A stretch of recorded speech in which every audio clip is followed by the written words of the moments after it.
Et si la stabilité tant vantée de la Côte d'Ivoire n'était, au fond, qu'un mirage fragile, prêt à se dissiper au premier souffle du vent? Imaginez un théâtre où, derrière le rideau des célébrations officielles, se joue une pièce bien plus sombre, faite de trahison, de manipulation et d'alliances secrètes. La Côte d'Ivoire, érigée en modèle de succès démocratique, cacherait-elle en réalité une mécanique de pouvoir bien plus inquiétante? Et si, derrière le triomphe éclatant d'Alassane Ouattara, se dissimulait le véritable état du pouvoir en Afrique de l'Ouest? Qui tire, en réalité, les ficelles qui tiennent la région? Et pourquoi, depuis des mois, tant de complots contre le Burkina Faso semblent-ils avoir pour point de départ la terre ivoirienne?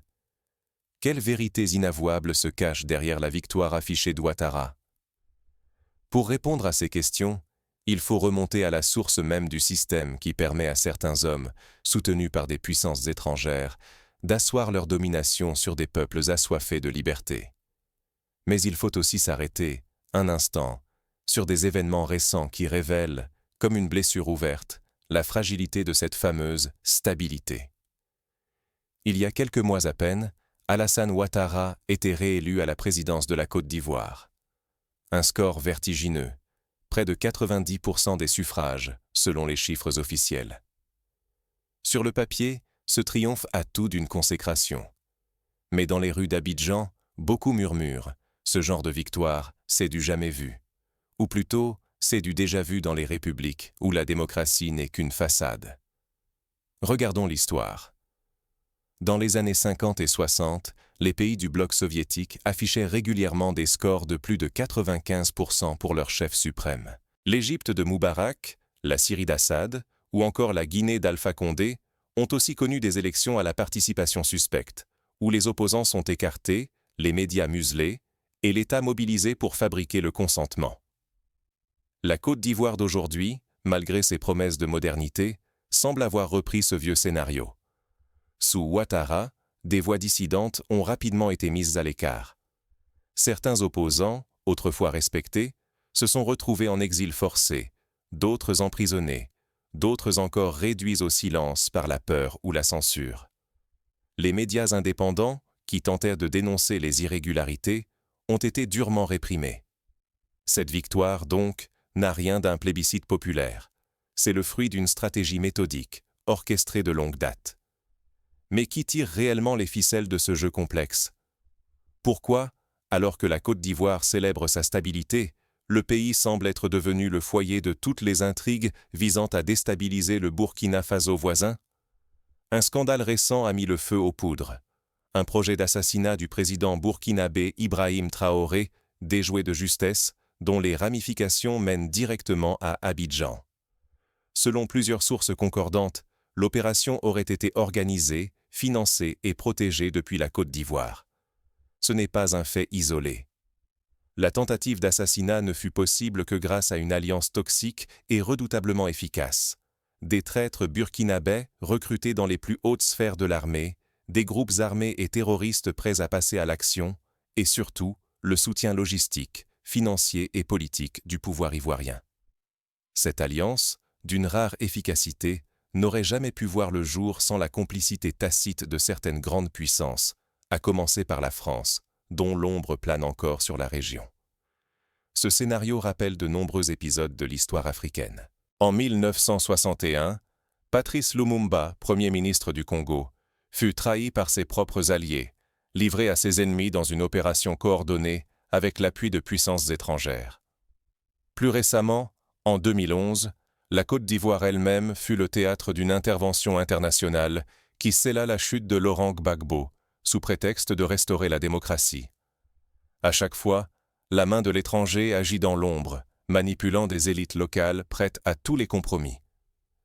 Si l'on ne prend pas la mesure de ces manœuvres répétées, l'idéal africain d'indépendance risque de s'effondrer. L'autonomie, la dignité, l'espoir d'un continent maître de son destin, tout cela pourrait être réduit à néant sous le poids des trahisons et des manipulations. Pour comprendre comment on en est arrivé là, il faut revenir à l'histoire personnelle d'Alassane Ouattara, à ses alliances et au rôle central que la France a toujours joué dans son ascension. car rien n'est jamais le fruit du hasard sur la scène politique africaine. Alassane Ouattara, fils d'une famille originaire du Burkina Faso, est repéré très tôt par les institutions internationales. À 26 ans, il intègre le Fonds monétaire international, où il se fait remarquer par son zèle et sa capacité à défendre les intérêts occidentaux en Afrique. Très vite, il gravit les échelons, devient conseiller, puis vice-gouverneur de la Banque centrale des États de l'Afrique de l'Ouest, avant de diriger la Banque centrale elle-même. Chaque étape de sa carrière est jalonnée par des soutiens venus de Paris. Son mariage avec Dominique Nouvian, française issue d'un milieu influent, scelle une alliance stratégique. Ce n'est pas qu'une histoire d'amour, c'est le symbole de l'intégration d'une nouvelle élite africaine dans le système de pouvoir franco-africain. À l'image de nombreux dirigeants du continent, Ouattara incarne la continuité d'un modèle où les intérêts de la France restent prioritaires. Derrière le rideau, Paris orchestre l'économie ivoirienne, impose ses choix et façonne l'avenir du pays. Les contrats miniers, agricoles, pétroliers sont négociés sous l'œil vigilant des conseillers français. Des exemples concrets abondent: la gestion du port d'Abidjan, l'exploitation du cacao, la présence militaire française à Bouaké ou à Yamoussoukro. À chaque fois, c'est la main invisible de l'ancien colonisateur qui dirige le jeu. L'histoire regorge de ces cas où la souveraineté africaine n'est qu'un slogan. En 1977, Jean Bédel Bokassa, empereur autoproclamé de Centrafrique, fut soutenu puis renversé par la France au gré de ses intérêts. En 2003, Bongo au Gabon, Compaoré au Burkina furent les relais dociles de Paris. La Côte d'Ivoire, sous Ouattara, n'échappe pas à cette logique. Son pouvoir est le résultat d'un compromis entre une élite locale et des intérêts étrangers. Sous le règne d'Ouattara, la promesse d'une démocratie renouvelée s'estompe vite. Les opposants historiques, tels que Laurent Gbagbo ou Guillaume Soro, sont écartés du jeu politique. Les élections se tiennent dans un climat de tension, sur fond de menaces, d'intimidation et d'exclusion. La société civile est marginalisée, les syndicats mis sous tutelle. Tout est fait pour donner l'illusion d'un consensus, alors que la réalité est tout autre.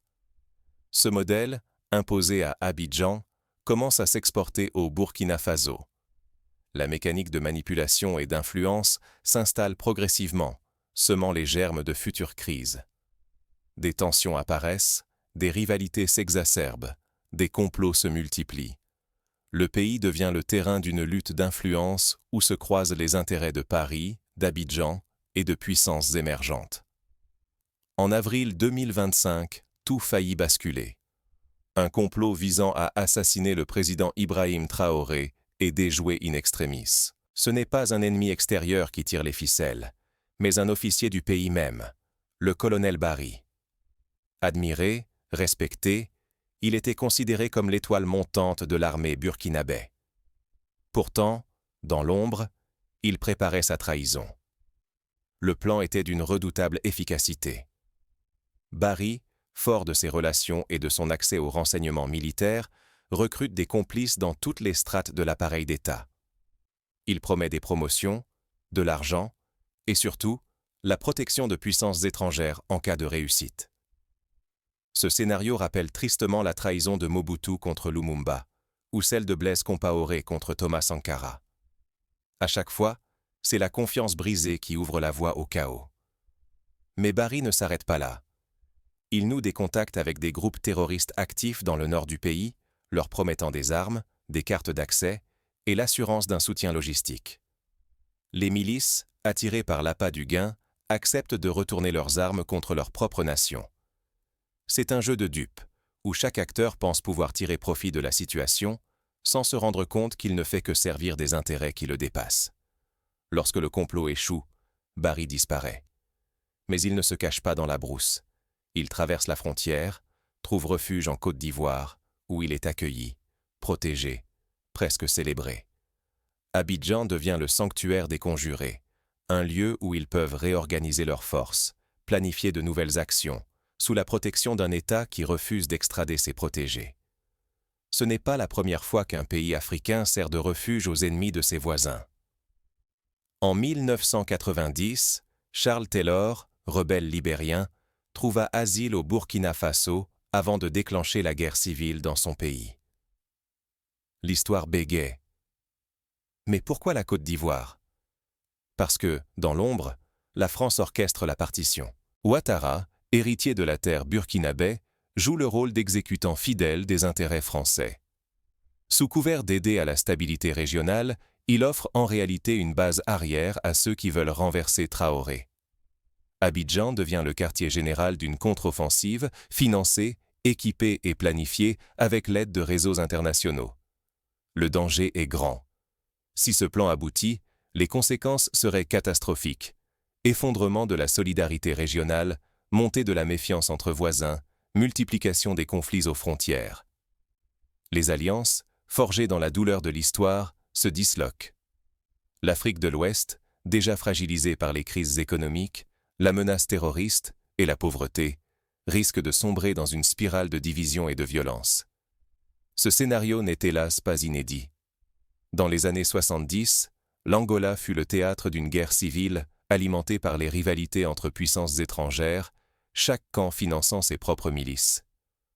En 1994, le génocide rwandais fut précédé par des années d'ingérence, de manipulation et de trahisons internes. Chaque fois, ce sont les peuples qui paient le prix fort de ces jeux d'influence. Mais il existe aussi des exemples de résistance. Au Ghana, Kwame Nkrumah, premier président, tenta de bâtir une unité africaine, de lutter contre les ingérences étrangères. Il fut renversé, mais son rêve de panafricanisme continue d'inspirer une nouvelle génération. Au Burkina Faso, Thomas Sankara, assassiné en 1987, incarne encore aujourd'hui le refus de la soumission. Aujourd'hui, Ibrahim Traoré se place dans la lignée de ces leaders insoumis. Il refuse de plier devant Paris, s'efforce de bâtir une alliance régionale solide avec le Mali, le Niger et d'autres États sahéliens. Il prône une rupture avec les anciens schémas, une souveraineté réelle, fondée sur la solidarité africaine. Son combat n'est pas seulement militaire ou politique, il s'agit d'une lutte pour l'âme du continent. Mais la route est semée d'embûches. En face, la France, inquiète de perdre son influence, multiplie les pressions.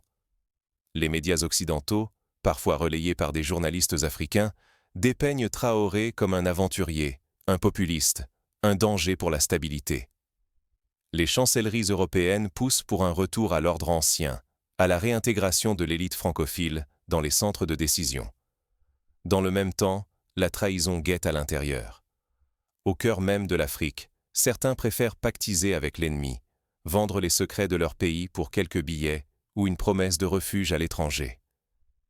Les révélations sur l'alliance secrète entre Abidjan, Paris et Cotonou pour déstabiliser le Burkina Faso ont secoué l'opinion. Sur les réseaux sociaux, la colère monte. Les marchés, les universités, les quartiers populaires bruissent de discussions. Qui sont les vrais alliés de l'Afrique? Qui sont les traîtres? Face à cette crise, une nouvelle conscience africaine émerge.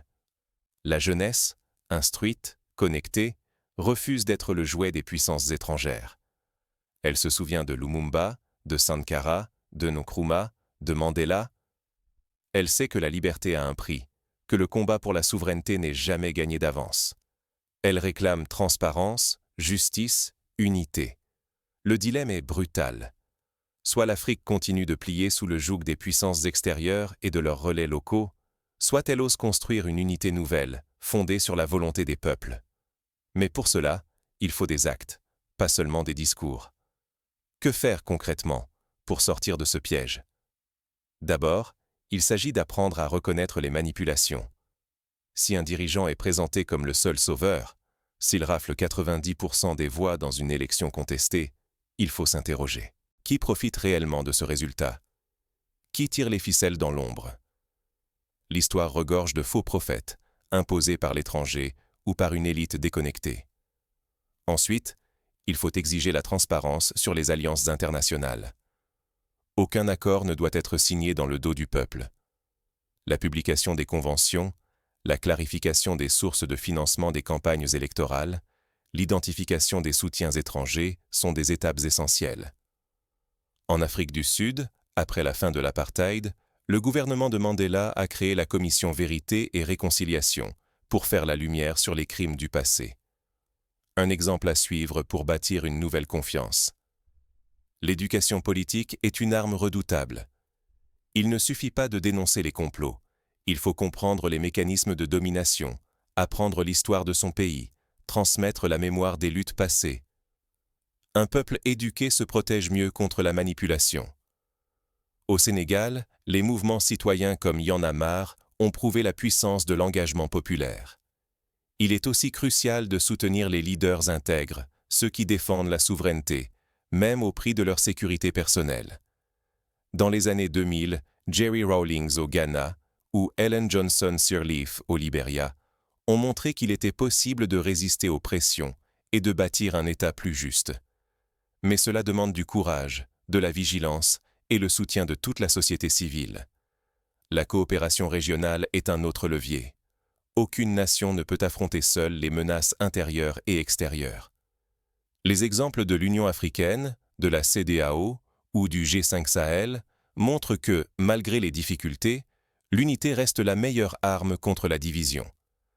Partager l'information, mutualiser les moyens, bâtir des alliances solides, voilà des réponses concrètes au diviser pour mieux régner. Mais il faut aller plus loin.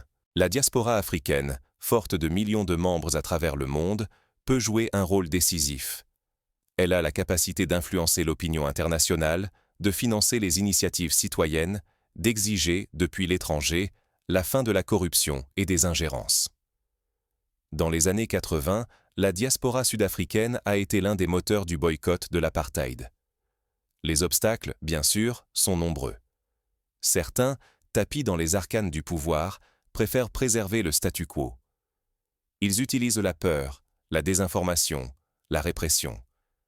Ils promettent la paix, mais sèment la division. Ils s'affichent patriotes, mais vendent le pays à l'étranger. L'histoire a montré que ces hommes finissent toujours par tomber, mais souvent au prix de drames humains. Ce n'est ni le drapeau ni le discours qui fait le leader, mais la capacité à faire des choix courageux quand l'histoire l'exige. Mandela, emprisonné pendant 27 ans, n'a jamais cédé sur ses principes.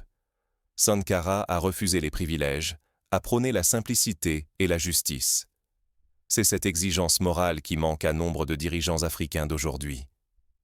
La victoire d'Alassane Ouattara, célébrée avec faste à Abidjan, n'est pas une avancée pour l'Afrique. Elle symbolise la répétition d'un cycle tragique, celui d'une indépendance confisquée, d'une souveraineté sacrifiée, d'une fraternité africaine trahie par ses propres élites. Tant que certains chefs d'État servent d'intermédiaires dociles, la liberté reste une chimère.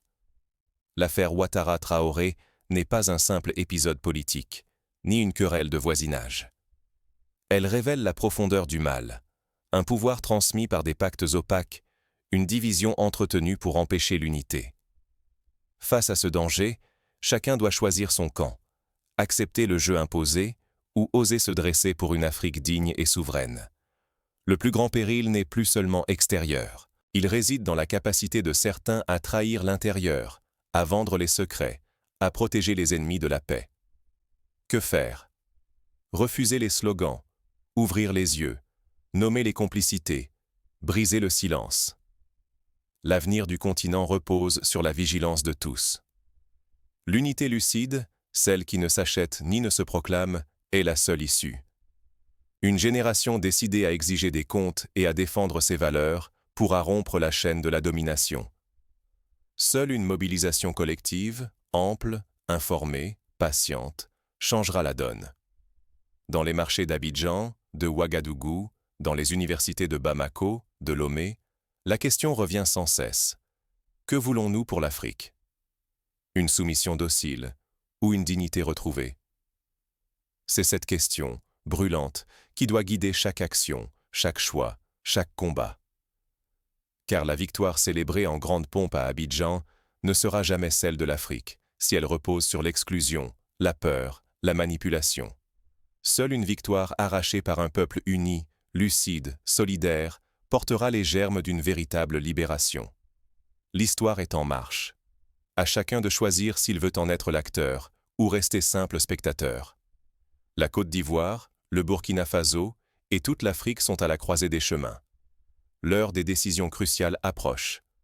Maintenant, plus que jamais, chaque voix compte, chaque geste pèse. Refuser la division, exiger la vérité, défendre la souveraineté, voilà le chemin de la dignité retrouvée.